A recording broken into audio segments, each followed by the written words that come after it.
హ్మ్.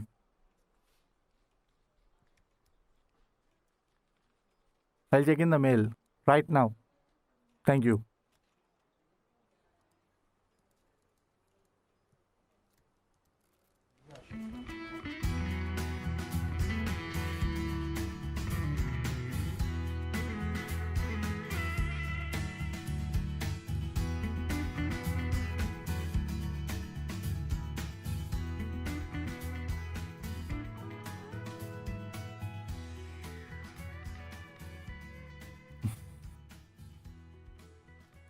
స్ట్రగుల్ అయ్యాను. సింపుల్గా అయిపోయింది. అంత నీ వల్లే వికాస్. దాందే ఉంది సార్. మా నాన్న ఫీలింగ్ ఎంప్లాయీస్కి తీసుకొస్తే బాస్ కోసం ఏదైనా చేస్తారు. ఎగ్జాక్ట్లీ వికాస్. ఇదే విషయం నేను 2 నెలల క్రితం చెప్తే నువ్వు మాత్రం సింపుల్గా రిజైన్ చేసి వెళ్ళిపోయావు. సార్ మీరు ఇంకది మర్చిపోరా? అదే వికాస్, అప్పుడు నువ్వు నా పాయింట్ ఆఫ్ వ్యూలో ఆలోచించలేవు. కానీ ఇప్పుడు అలా కాదు. నేను కష్టపడడం చూసావు కాబట్టి నా మీద నీ ఒపీనియన్ మార్చుకున్నావు. That's what I'm saying. మనం కరెక్ట్గా జడ్జ్ చేయగలిగినప్పుడే కదా we'll be winners. And now we're winners.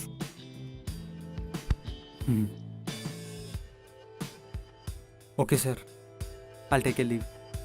Yeah.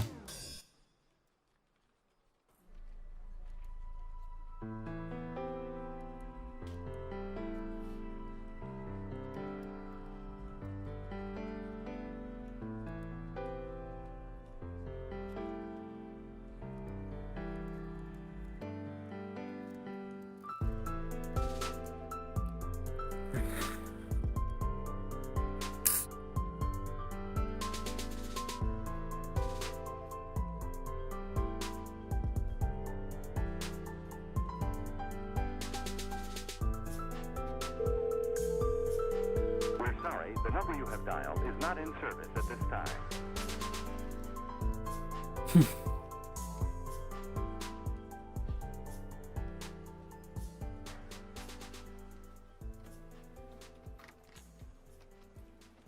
ఏంటి మళ్ళీ వచ్చావు? మళ్ళీ రిజైన్ చేస్తానని షాక్ ఏమైనా ఇవ్వాలనుకుంటున్నావా ఏంటి? అదేం లేదు సార్, కృతి విషయంలో నాకు మీ సజెషన్ కావాలి. సరే, వెళ్తూ మాట్లాడదాం.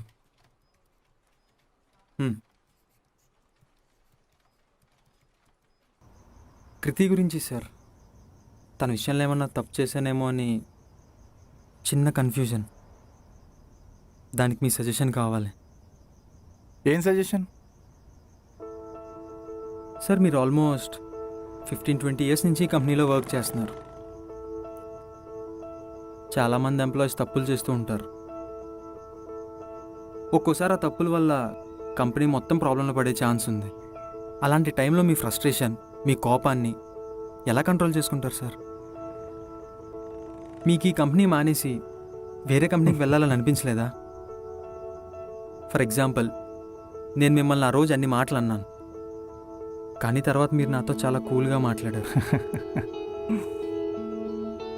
మీరు తలుచుకుంటే ఒక ఎంప్లాయీని ఈజీగా ఫైర్ చేయొచ్చు, కానీ ఏ ఎంప్లాయీని జాబ్ నుంచి తీసేయడం నేనైతే చూడలేదు సార్. ఎందుకు చేయాలి? అంత చిన్నవాటికే తీసేయాల్సిన అవసరం ఏముంది? ఒక రోజులో 24 గంటలుంటే ఒక్కొక్కరికి ఒక్కొక్కలా ఉంటాయి. మంచి, చెడు, ఇష్టం, బాధ, ఇలా చాలా ఫీలింగ్స్ ఒక రోజులో ఉంటాయి. అలాంటిది ఇది ఒక ఆర్గనైజేషన్, కొంతమంది జీవితాన్ని డిసైడ్ చేసే కంపెనీ. అంతెందుకు, నేనే ఎప్పుడైనా ఎంప్లాయీస్ మీద అరుస్తూ ఉంటే అది చూసి వీడికి పీపీ, ఫ్రస్ట్రేషన్ అని సెటైర్లు వేస్తూ ఉంటారు. బట్ యాక్చువల్లీ అవన్నీ వర్క్ తొందరగా అవ్వాలని ఇంటెన్షన్ తప్ప వాళ్ళ మీద పగా ప్రతీకారాలు ఏం కాదు. ఇందాక నువ్వు అన్నావు కదా, ఈ కంపెనీ డౌన్ఫాల్లో ఉన్నప్పుడు వదిలేసి వెళ్ళిపోవచ్చు కదా అని. ఈ కంపెనీ జాయిన్ అయినప్పుడు నాకంటూ ఏమీ లేదు. ఏమీ లేని నాకు అన్నీ ఇచ్చింది ఈ కంపెనీ. ఇప్పుడు అన్నీ ఉన్నాయి కదా అని ఈ కంపెనీని వదిలేయలేను కదా. మనం చుట్టూ చూసే మనుషులు కూడా ఇంతే. తప్పులు చేశారు కదా అని వదిలించుకుందాం అనుకుంటాం, కానీ ఆ తప్పులు ఎవరి కోసం చేశారు, ఎందుకు చేశారు అని ఒక్క క్షణం ఆగి ఆలోచిస్తే ఎవరిని వదులుకోవాలనిపించదు. అది జీవితమైనా, కంపెనీ అయినా.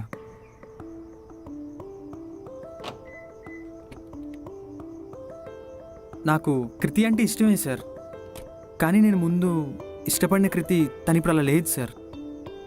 కృతితో నీకున్న జ్ఞాపకాలు మారుతున్నాయేమో కానీ తన మీద ప్రేమ మాత్రం అలాగే ఉంది. అందుకే ఇప్పటికీ తనంటే ఇష్టం అంటున్నావు కానీ ఆ ఇష్టం ఎలా చెప్పాలో తెలియక కన్ఫ్యూజ్ అవుతున్నావు.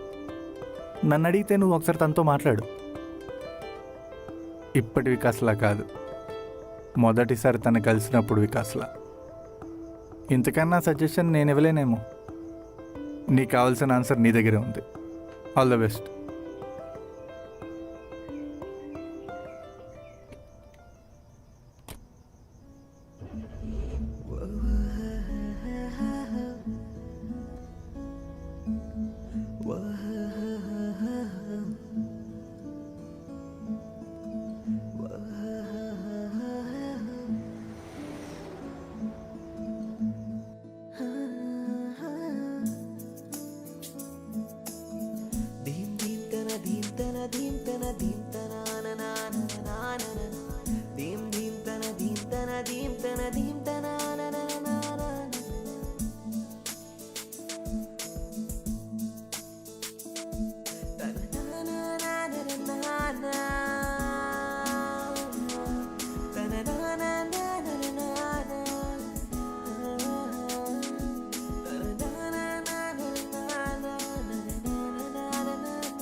ఛా,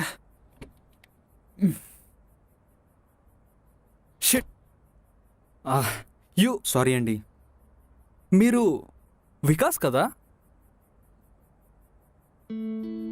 మీరు? నేను నన్ను గుర్తుపట్టలేదా? మ్హూ. అరే కృతి నేను బాగా క్లోజ్. ఓ నా గురించి ఎప్పుడు చెప్పలేదా? లేదు. హా, మీ గురించి బుర్ర తింటానే ఉంటుంది. మా వికాస్ అది, మా వికాస్ ఇది. అరే నేనైతే పూర్తిగా బోర్ అయిపోయాను. తనకు భయపడి ఇంటికి వెళ్ళడం కూడా మానేశాను. ఓ మీ పేరు? హర్ష. ఓ హాయ్ హర్ష. మీరు అమ్మాయిలతో తిరగడం కాకుండా ఏం చేస్తుంటారు? నేనా?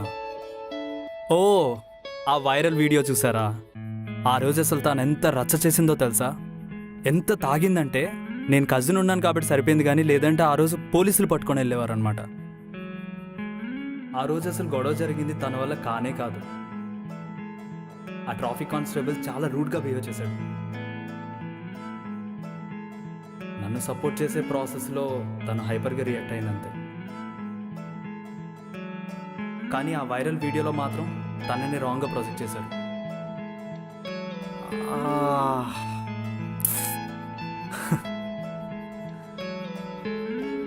Nice meeting you Harsha. Thank you. Thank యూనా? Bye Harsha. Bye.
Kriti please answer చేయి We're sorry, the please. number you have dialed is not in service at this time.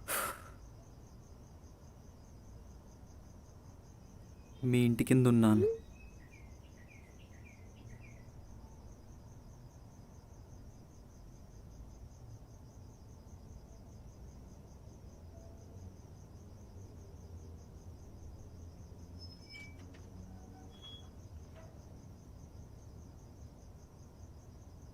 Kriti I'm sorry.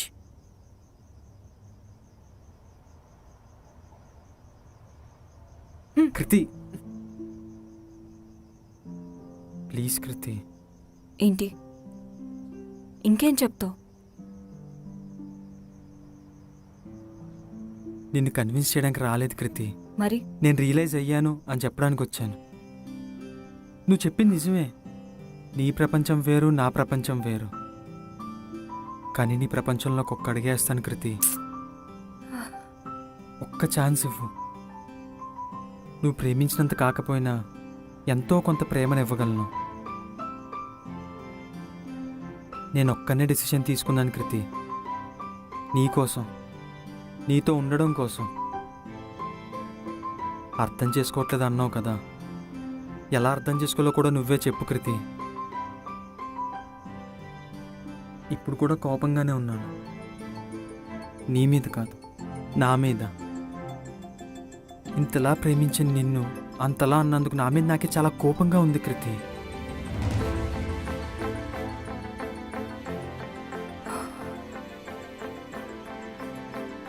ఎవరూ లేనప్పుడు నాతో ఉన్నావు. నేను అలిగితే నవ్వించావు. ఎవరో రోడ్డు మీద నన్ను ఒక్క మాట అంటే వెళ్ళి వాడితో గొడవ పడ్డావు. అలాంటి నిన్ను అంత మాటలు అంటుంటే లాగిపెట్టి ఒక్కటి కొట్టాల్సింది కదా. ఏదైతేనేమి నా మీద ఉన్న ప్రేమతో చాలా గట్టి కొట్టావు కృతి. నువ్వు నీలా ఉండు కృతి. నేను ఏదైనా తప్పు చేస్తా నన్ను కొట్టు, కానీ నువ్వు నాకు కావాలి.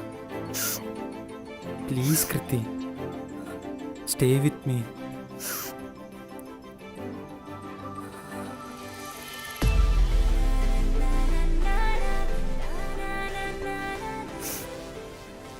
రౌడీ, ఇలా కూడా సారీ చెప్తారా?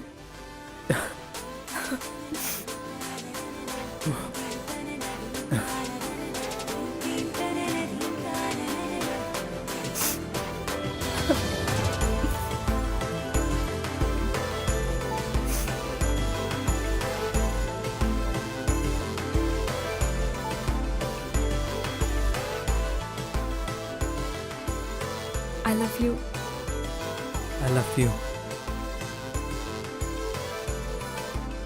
ఒక అమ్మాయి తాగుందని తెలిసిన తర్వాత కూడా ఏం చేయకుండా తనని ఇంటి దగ్గర దింపావు చూడు, అప్పుడే పడిపోయాను నీకు. నాకు తెలుసు నువ్వు వస్తావని, అందుకే నేను ఇంట్లో కూడా ఎవరికి ఏం చెప్పలేదు.